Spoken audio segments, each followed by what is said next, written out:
Hi, hello, magandang araw, magandang umaga, magandang tanghali, magandang gabi.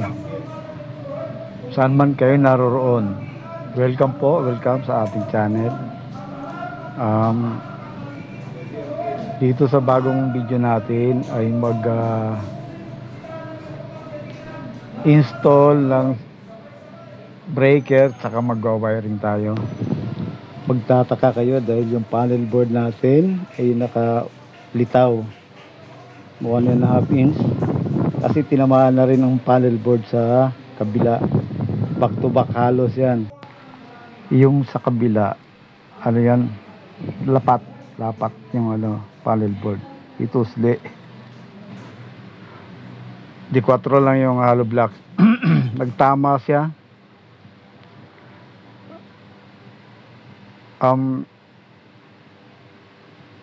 Hindi kasi ako nag-abang yan yung mga gumawa, yung nag-construct, pero wala silang electrician, inabang lang yung tubo sa slab pababa. Kaya magtataka kayo bakit nakausli ng almost 1.5 inch yan, kasi tinamaan na yung likod ng nung kabilang panel box.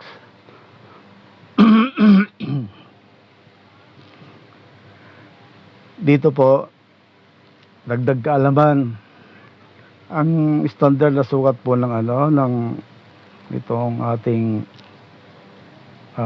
panel box ay nasa 140 mula sa finish floor. 140 cm yan ang standard. Tsaka yung gamit naman nating wire, yung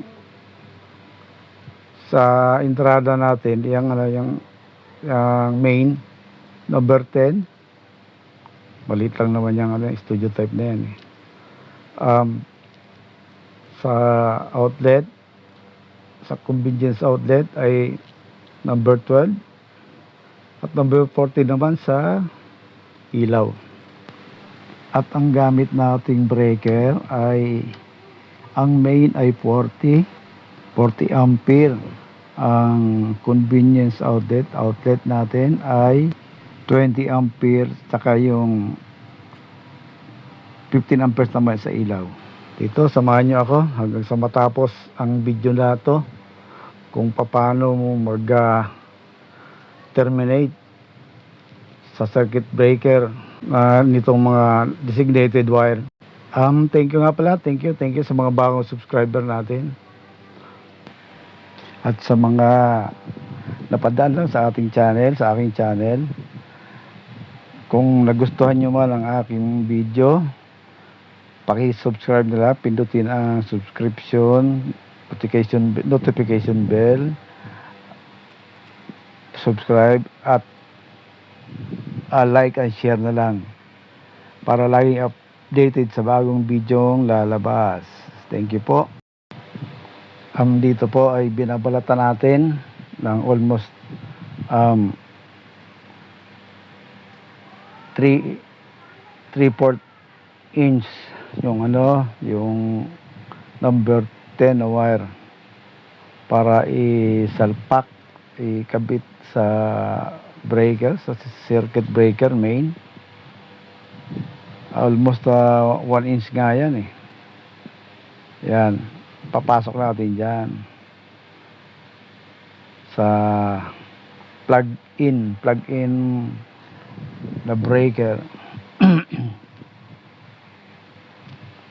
Pasiguraduhin nabalatan ng buo yung buong paligid, tapos higpitan maigi. Kailangan maigpit na maigpit para hindi siya pag naglulus yan, kasi mag-arcing yan ang sanhi ng mga sunog. Kailangan siyang maigpit na maigpit. Ayan.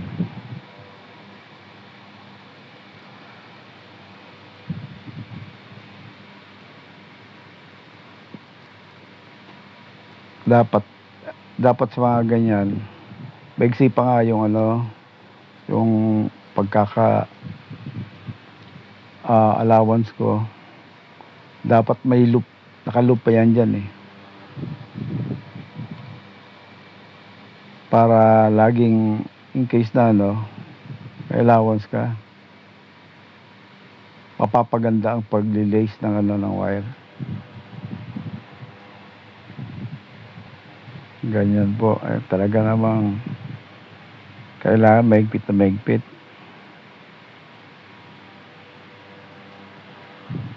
Ito sinabi ko sa may-ari yan, sabi ko paano to, hindi pwedeng ilubog to, na-costly almost yung 1.5. Sabi okay lang, paupahan nga pala ito. Ano yan, nasa 9 feet by 6 studio type. Adyan na yung siya, may CR yan, kompleto, may lababo, para sa mga baguhang pala mag-asawa. Bali ano yan eh, 6 na unit, 3 unit ang naibigay sa akin na sa electrical. Ito ang last na unit. Papakabit pa nga sila ng CCTV. Siguro sa mga darating na araw, hindi lang ako nakapag-abang ng power, ng outlet para sa CCTV sa labas. Sabi ng may-ari, sunod na lang daw.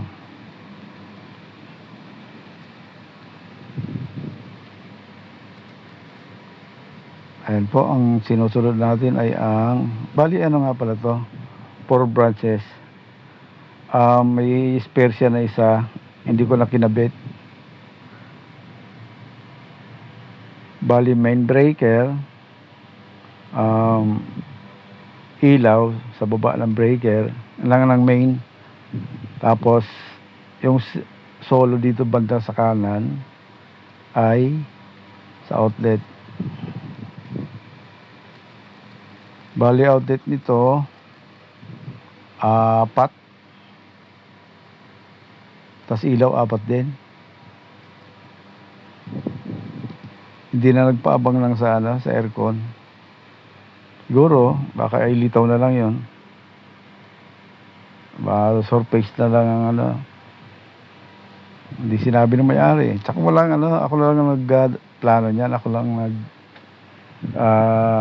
drawing ng electrical niyan.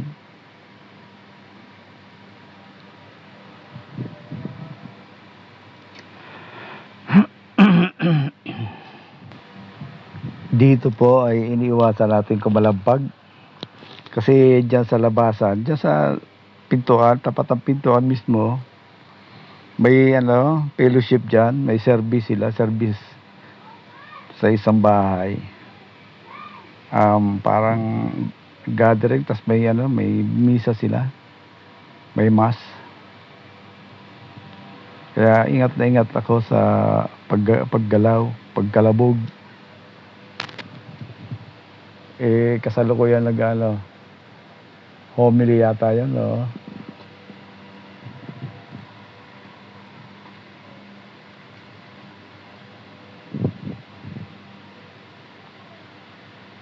Yan po. Bali ang salpak lang madali lang ng breaker, circuit breaker. Kailangan tama mo lang doon sa kanyang itatapat mo lang, sabay push. Ay, may sabitan yan. Tulad yan, may mga nakausli na yan, may sabitan yan. Sasabit mo muna, tapos may dalawang naka connected na bar na tanso.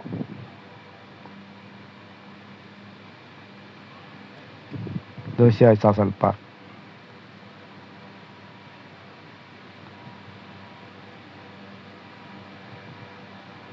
Okay po.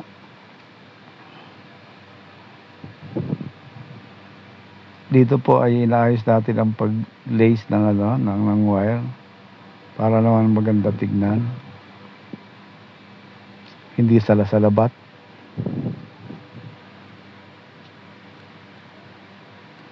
Bali dito patapos na tayo. Pagkatapos dito magtatap na ako ng sa mismong linya sa metro. Yan po pala ay may submeter. Tapos doon sa submeter may nakaabang na doon na pagkakabitan. Ako din nagabang doon. Bali 3 yang magkakatabi. Tapos sa harapan 3 din magkakatabi, magkakaharap, harap-harapan yan. Tapos sa taas 2 8 pala, 8 unit pala yan.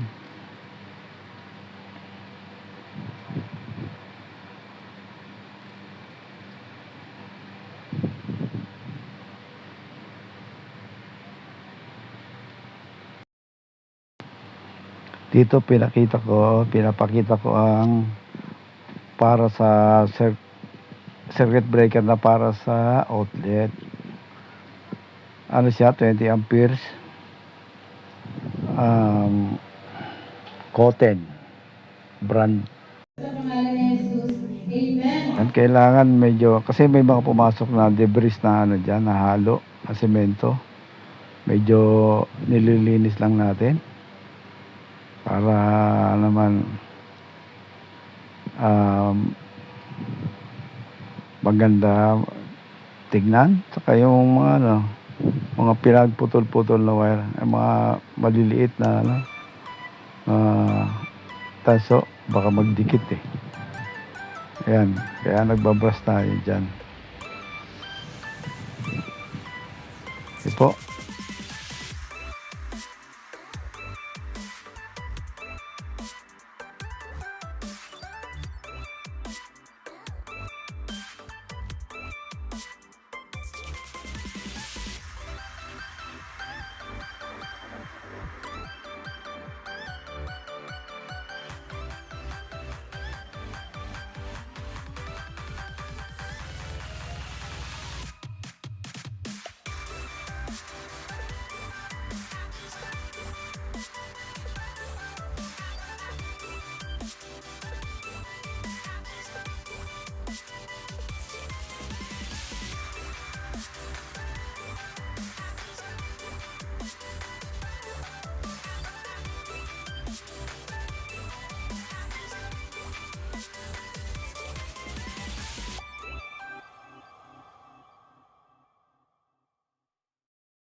tayo.